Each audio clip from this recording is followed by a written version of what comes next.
Yo, what's up guys, it's Overlord469 and welcome to a new Ninjago video. Today, I'm going to be ranking all the Ninjago premieres. Keep in mind that I will be taking plot into account and this ranking will be based on my own opinion. Also, I won't be counting the pilot episodes or Day of the Departed. Got it?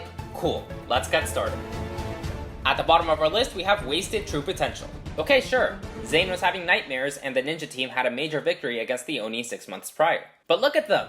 They got lazy again! After all their previous character development, we would expect them to have continued training, but apparently it was all thrown away. Good for Wu trying to get the ninja into sense, but instead of imitating Rise of the Snakes, the season should have opened in some other fashion. The entire episode is an absolute mess.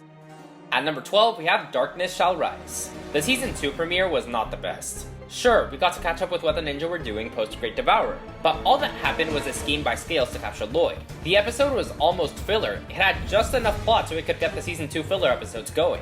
In my opinion, the only exciting part was when Garmadon forged the Mega Weapon at the end.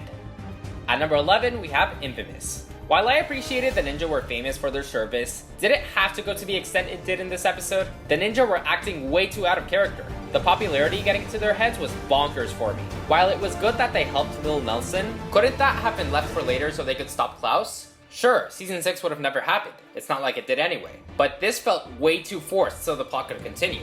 If only the writers thought of another way to get the plot going. At least we got a heavy implication that the Jay-Nia relationship would play a big role in the season. That was good. At number 10, we have Shintaro.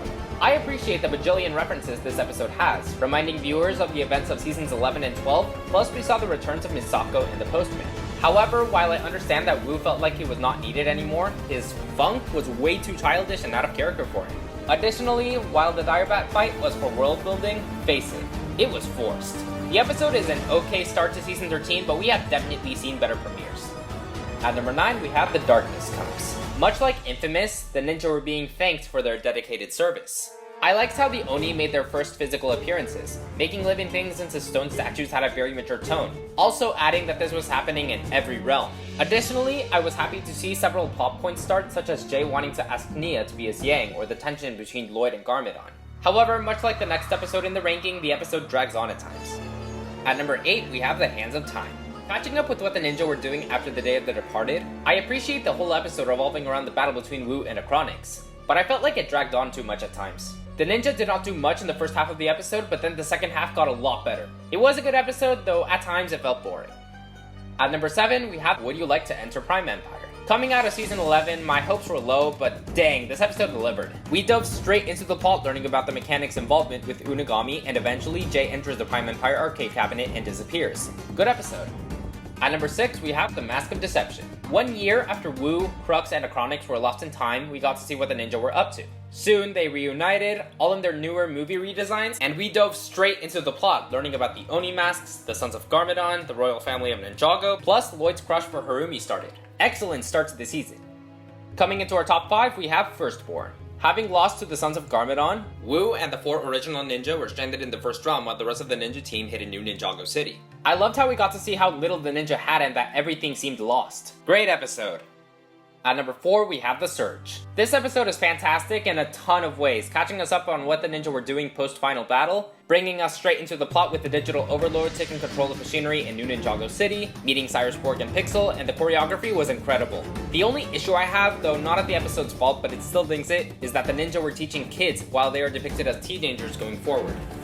Coming into our top 3, we have Winds of Change. Coming out of a season where elemental powers played a crucial role in the plot, it was interesting to see how dependent the ninja had become of their powers. Moro's possession of Lloyd was very well done, and like The Surge, the choreography was great. My only issue, frankly similar to The Surge for not being its fault, is that Wu was supposedly getting old and Seek Wisdom was made to complement his retirement. The Wu is still in action as of the end of season 13, 8 seasons later. Bruh. Our runner-up is Rise of the Snakes. The ninja being lazy was a good plot point for the episode, due to being the first time it was done and the 4 original ninja we know and love had just started being ninja. Carrying over the idea from the pilot episodes that Garmadon could return, meeting Lloyd while teaching us to never leave off until tomorrow what can be done today, starting up the return of the Serpentine and Cole becoming hypnotized, this episode is a classic. And at the top of our list, number 1 is The Invitation. It was evident that the remainder of the ninja were devastated after the loss of Zane, and diving us straight into the plot with the invitation to Shen's Island, learning so much lore about the Elemental Masters, starting Kai's crush on Skylar, as well as a rivalry between him and Karloff was fantastic.